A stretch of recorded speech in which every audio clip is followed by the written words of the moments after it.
money for it. But this one, it's got no value.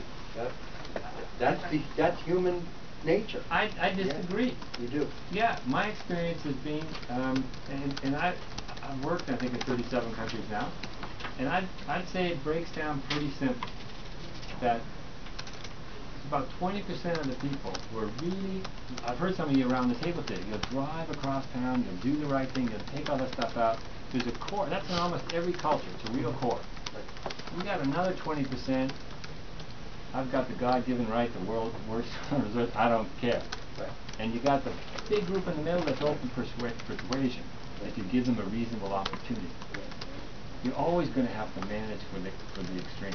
But my experience is that isn't what people don't say, in particular young people don't say, I'm not responsible. I do think you give a mixed message. Is recycling what I do to get my money back?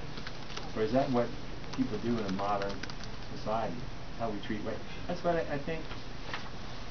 If you get out of the stats, the thing that backs up numbers like this is how you behave. What am I expected to do? When I'm at home, am I recycling everything? And am I recycling the same thing at work and the same thing at the hockey rink? This is what we do. And there aren't enough behavioral scientists in it, but I am troubled by that. And I live in downtown Toronto. I walk to my office, and I can tell you who owns, what street people own what stop for what bars. I know when they close, they go in and they mine all the beverage containers, the liquor bottles, which have a deposit on it.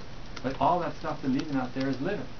You can't say that people in downtown Toronto littered more. No, the system was rewarding a behavior to dumpster dive. Take things out. I really think it's a dead end. When you have to look at conserving all resources and all energy, you got to do all, not slices and trying to figure out how do I do this one and that one. Until people really get this fundamental behavior. If I make it, I'm responsible. If I'm using it, I'm responsible. And you're going to have the ones in the margin that make a mess that we all have to clean up for. That's the price of democracy.